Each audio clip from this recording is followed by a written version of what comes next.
The aloof and reserved Dr. Zhou has finally moved into my house, but the first thing she did was to fully expose herself before my eyes. Seeing this, I suddenly had a mischievous idea. This would be a good opportunity to take revenge on Fan Yuqing, the White Lotus. In my past life as a sycophant, I slavishly followed her. For 18 years, I couldn't even become a backup option for her. In the end, after the apocalypse, I was deceived into becoming food for her. So, I immediately sent a cozy photo of Zhou Qi and me to Fan Yuqing. Then I expressed regretfully, "Fan Yuqing, you're a good person, but I've found true love now. Let's not contact each other anymore. I don't want her to get the wrong idea." Upon hearing the voice message, Fan Yuqing hurriedly broke free from Wang Min to pick up her phone. After seeing the photo, she exploded. "Zhang Yi, the one who truly loves you is Fan Yuqing. Zhou Qi is only with you for the food." Hearing this, I laughed. "Aren't you the same? Moreover, Zhou Qi is far superior to you in every way. How could I give her up for you?" After reading the message, Fan Yuqing burst into tears. "I don't believe it. I don't believe it. You were so devoted to me before. How could you change so suddenly? It must be that bad woman Zhou Qi who did something." Her best friends and Wang Min immediately began to mock her. "You self-centered White Lotus. This is karma." On the other side, I asked Zhou Qi, "Do you think I'm being cruel by doing this?" Zhou Qi immediately leaned in. "I trust that you have your reasons for doing this." Hearing this, I also lowered my guard considerably. After all, no man can resist such an understanding and sensible woman. In a short while, Zhou Qi made a table full of delicious lunch. I had just picked up an apple and taken a bite when a message came in from the homeowners group chat. I saw the formerly arrogant Auntie Lin starting to make trouble again in the group. She claimed to have relatives in the upper echelons of the government and threatened that everyone must hand over their food to her. Otherwise, everyone will be dealt with after the snowstorm. Seeing this message, I was taken aback. I remember Auntie Lin was the first to be looted by Chen Zhenghao. That she's still alive is truly a miracle. At that moment, Zhou Qi quietly mentioned she had left some supplies when treating Lin Xiaohu, thinking that the snowstorm would pass quickly. She didn't expect the snow to last for 2.5 months. I was puzzled. Logically, after so much time has passed, even with the supplies Zhou Qi left, Auntie Lin couldn't possibly have survived till now, especially when she also has a 2.5-year-old grandson. Hearing this, Zhou Qi said that Lin Xiaohu died about 10 days ago due to lack of medication. Hearing this, it suddenly clicked for me. It seems that Auntie Lin has eaten her precious grandson. Zhou Qi naturally knew what I meant. Having been under Chen Zhenghao's control for 2 days, she has become quite numb to the concept of cannibalism. Just then, my phone suddenly rang. Seeing that it was Uncle Yu calling, I picked up the phone to answer and asked what was going on. On the other end, Uncle Yu looked awkward. Uncle Yu, as one of the few good people left after the apocalypse, and also a martial artist, was someone I naturally wouldn't refuse. Uncle Yu hesitantly stated, "Xia Limei's daughter, Tang Bao, is running a fever, and she would like to borrow some fever-reducing medicine from me." Uncle Yu, who has been single all his life, was probably tempted by the young and attractive Xia Limei. After being single for 40 years, how could Uncle Yu resist such temptation? So, he became the willing victim of this scheming mother. Hearing this, my expression faltered. This Xia Limei is indeed not simple. Among all the homeowners, only Uncle Yu and I have stockpiled supplies, yet she managed to make the most correct choice among many. But I didn't think much of it. After all, it's someone else's family matter, and this could be an opportunity to win over Uncle Yu for future use. So, I smiled and said that I still have a few boxes of fever-reducing medicine, and asked Uncle Yu to come pick it up later. Hearing this, Uncle Yu was overjoyed and profusely thanked me, even swearing that if I ever need his help in the future, he will do his best to assist me. At that moment, Zhou Qi leaned over and asked, "Do you have a good relationship with Uncle Yu?" I answered indifferently. People interact mainly for mutual benefit. Uncle Yu is a kind and honest person. Having him owe me a favor might be useful later on. Moreover, I don't want to see a retired soldier like him lose the last glimmer of his humanity in these apocalyptic times. Soon, there was a knock on my door from Uncle Yu. "Is little Jean there?" "It's Yu Jiguang." Hearing this, I looked through the door's monitor. Unexpectedly, Xia Limei also came along. She anxiously asked from outside the door, "Our Tang Bao has a high fever. Zhang Yi, please help us." Before she even finished speaking, I tossed a box of fever-reducing medicine through the small door window. "Give it to the child quickly. Don't waste any more time." Uncle Yu hurriedly picked up the medicine, then said with a look of gratitude, "Zhang Yi, thank you so much. You've helped me out twice already in this apocalypse." Just then, Xia Limei stepped forward and pleaded, "Zhang Yi, do you have a heater? Could Tang Bao stay at your place for a while? We'll leave once she gets better." However, I saw through her little scheme immediately. You're probably wanting to take a mile when given an inch. So, I spoke calmly to those outside. "Sorry, Miss Xia, these are special times, and I can't easily let outsiders in. Plus, we're almost out of coal. We're even resorting to wearing 8 down jackets each to keep warm." At that moment, Uncle Yu quickly intervened to smooth things over. "Zhang Yi has already done us a big favor. Let's not make things difficult for him." However, Xia Limei began to emotionally manipulate the situation. "Zhang Yi, please consider it for Uncle Yu's sake, and for the sake of the child being so young. Let us stay at your place for a short time." Hearing this, my expression instantly darkened. I thought to myself, what a master manipulator this Xia Limei is. She survived for quite some time in the previous apocalyptic world by exploiting people's sympathies. But this trick will only work on honest people like Uncle Yu. So I calmly replied, if this were before the apocalypse, Miss Xia, I'd have no problem letting you and your entire village stay. But now it's the end times, and all the tenants in the building want to take over my place. I hope you understand. However, Xia Limei wasn't giving up. You let Zhou Qir stay, didn't you? If she can stay, why can't we? Hearing this, I chuckled. Zhou Qir is my girlfriend. If she doesn't stay at my place, should she stay at yours? Zhou Qir was surprised to hear this. Although she knew I was just speaking casually, having a dependable man to rely on in these times is what every woman desires. At that point, Uncle Yu also chimed in. Yeah,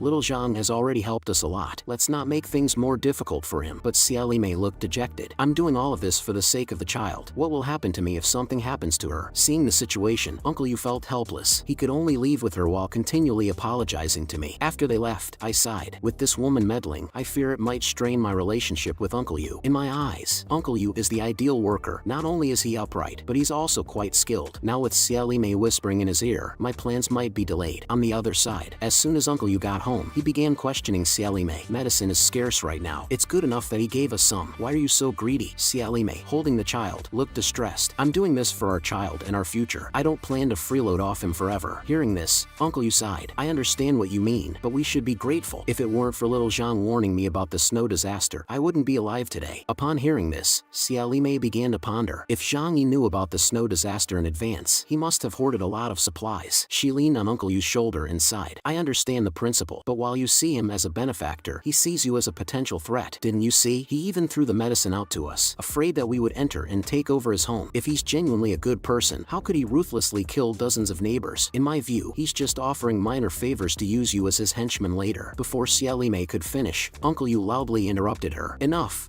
Yu Jiguang, can still distinguish between right and wrong. Please don't speak like this anymore. His angry outburst startled Xia Limei, who then apologized repeatedly. She knew that Uncle Yu was now angry and would have to find another opportunity to stir the pot. Uncle Yu then left, his face stern. Though he is honest and straightforward, he's not foolish. He knows exactly what Xia Limei is thinking. Xia Limei looked at the sleeping Tang Bao with a grim face. To survive in this apocalypse, I must be ruthless. Now, the deadly cold has persisted for 75 days, and the accumulated snow in the residential area has piled up to the height of an 8-story building. Leaving the area is nearly impossible, and the remaining tenants can only start looking for food nearby. At this moment, a group of unwelcome guests arrived in the snowy area. They are digging in the snow, and eventually unearthed a tunnel leading to my apartment complex. A few of them, holding shovels and hammers, crawled out from the tunnel. Without any hesitation, they headed straight for my apartment on the 24th floor. Just then, a tenant who was going out to dig for snow to eat ran into them. Seeing their malicious gaze, the tenant immediately dropped his bucket and started running. But 2 legs can't outrun a dozen. He was quickly knocked down by their shovels. Anything alive that they encounter will become their food. But they have something more important to do right now: to take over my home. This is because they recently found out that I have hoarded a large amount of food. In this end time when food and warmth are scarce, this information is undoubtedly a ticking time bomb. Once they take me down, they can live longer. Soon, this group confidently arrived at my front door. A young man skilled in demolitions stepped forward with a bundle of C4 explosives. After lighting the fuse, he sprinted towards the end of the corridor. Moments later, a deafening explosion resonated throughout the building. The loud noise instantly jolted me awake. Given the situation, I couldn't afford to think too much. I hurriedly grabbed my handgun and checked the surveillance equipment. I saw a group of unfamiliar faces sneaking around at the end of the hallway, discussing something. From the tools they were holding, I quickly confirmed their identity. They were a group of construction workers from the neighboring building. I remember that their group consists of about 20 or more people, and the fact that they're boldly heading for my place indicates that news of my stockpile has leaked. Outside my door, the group seemed puzzled. Old Donkey, what kind of crappy bomb did you bring? It can't even blow open a simple door. Hearing this, Old Donkey rubbed the back of his head. Maybe the explosives got damp, reducing their potency. Why don't we just break in? We're professionals at tearing down buildings. Seeing this unfold on my monitor, I was instantly furious. If the tiger doesn't show its might, you think I'm a sick cat, huh? I immediately took out the white phosphorus I had previously hoarded from another dimension. Quickly, I made some simple white phosphorus grenades, and along with some incendiary grenades, threw them out of the small window by the door. When white phosphorus grenades explode, they instantly generate temperatures of up to 1000 degrees Celsius, melting objects nearby. Soon, 2 people at the door who couldn't dodge in time were instantly melted by the high heat. The fire rapidly spread throughout the corridor. Old Donkey, who was on fire, was about to shout to his companions, but the next second, a bullet went straight through his head. I then picked up my handgun and fired several shots at the people outside. This scene left the team leader, second uncle, stunned on the spot. They had thought they could easily take over my home, but they didn't expect my house to be not only extremely secure, but also equipped with such lethal weapons. Soon, the last worker approaching my front door was shot dead by me. Looking at the several burning bodies on the ground, second uncle didn't dare hesitate any longer and hurriedly led the remaining people to escape back to the neighboring community, fearing that they too would be reduced to ashes if they were a second too slow. I, however, stared at the handgun that had run out of bullets and fell into deep thought. In this apocalyptic world, there will undoubtedly be interest groups stronger than these workers. To deal with these tough characters, I need to acquire even more powerful weapons. Moreover, these guys clearly came prepared. I must find an opportunity to completely eliminate them. I then returned to the room to comfort the already terrified Jokir. Don't be afraid, I've driven those people away. Hearing this, Jokir looked at me with tearful eyes. Although she knew we were now in an apocalyptic world, this was her first time encountering a firefight. If those people had broken in, she could imagine the terrible fate awaiting her. But upon hearing that I'd driven those people away, Jokir felt considerably relieved. As of now, I am her only support. She then asked me what had just happened. I briefly explained the situation. Upon hearing it, Jokir looked stunned. These people are much more dangerous than Chen Zhenghao. Chen Zhenghao was merely flaunting with a handgun, while these workers do physical work every day, making them naturally stronger than ordinary people, and they even know demolitions. We have to resolve this lingering problem as soon as possible. Otherwise, we won't even be able to sleep peacefully in the future. Upon finishing my thought, I took a look at my phone. It's time to find some expendable people to do some work for me. At the same time, the homeowners group chat was blowing up. I simply explained the situation in the group. Upon seeing the message, the homeowners started to fawn over me. Shani, you are our hero. However, I told them that my weapons were almost depleted and everyone would have to fend for themselves. Just then, Uncle Yu called me to inquire about my situation and mentioned he knows the leader of those workers, a man named Huang Tianfang. Under his leadership, dozens of homeowners have already been harmed in the past few days. Hearing this, an idea instantly formed in my mind. Uncle Yu, can you provide me with more details about them? That way, I can discuss plans with everyone to deal with them. Uncle Yu told me that this group comes from the building next door and are part of a group called Heavenly United Gang. The gang consists of more than 20 members, with Huang Tianfang as the ruthless leader. His misdeeds are no less than those of Chen Zhenghao. Hearing this, I decided to collaborate with the homeowners on the 25th floor to counteract these workers. They've suffered a significant loss at my hands this time and will definitely look for another opportunity to strike back. Unless we eliminate them, nobody will be at peace. The homeowners in my building are the sort who only respond to force and would not easily agree to unite against external threats. What I need to do now is wait for the right moment. I then turned to Jokir beside me. These neighbors might show respect to me on the surface, but they'd love to tear me down behind my back. So, I'll leave it to you and Uncle Yu to gather information. The sooner we understand the distribution of forces in the area, the better for our next steps. 2.5 days quickly passed. Jokir, dressed in work attire, listed the latest collected intelligence on a blackboard. The most significant threat right now is the Heavenly United Gang made up of workers. Since they are physically laboring workers, they are naturally stronger than ordinary people. However, the good news is that they don't have access to firearms or other highly lethal weapons. The next is the Wolf Gang from Building 21, led by two thugs, Wang Chang and Xiao Lu. Their members are mostly young people in their 20s. Hearing this, I pondered. It seems that the main threats come from these two groups. Homeowners in the other buildings have already diminished their numbers through infighting, so they should not pose a threat to me. I then instructed Jokir to continue gathering information, emphasizing the importance of confirming whether they possess firearms or other weapons. On the other side, Huang Tianfang led the Heavenly United Gang back again. However, this time they didn't choose to directly attack my home, but decided to deal with the surrounding neighbors first. They said that if I don't come out, they'll eliminate all the other homeowners in Building 25. As expected, his words quickly ignited a strong reaction from all the homeowners in the building. Zhang,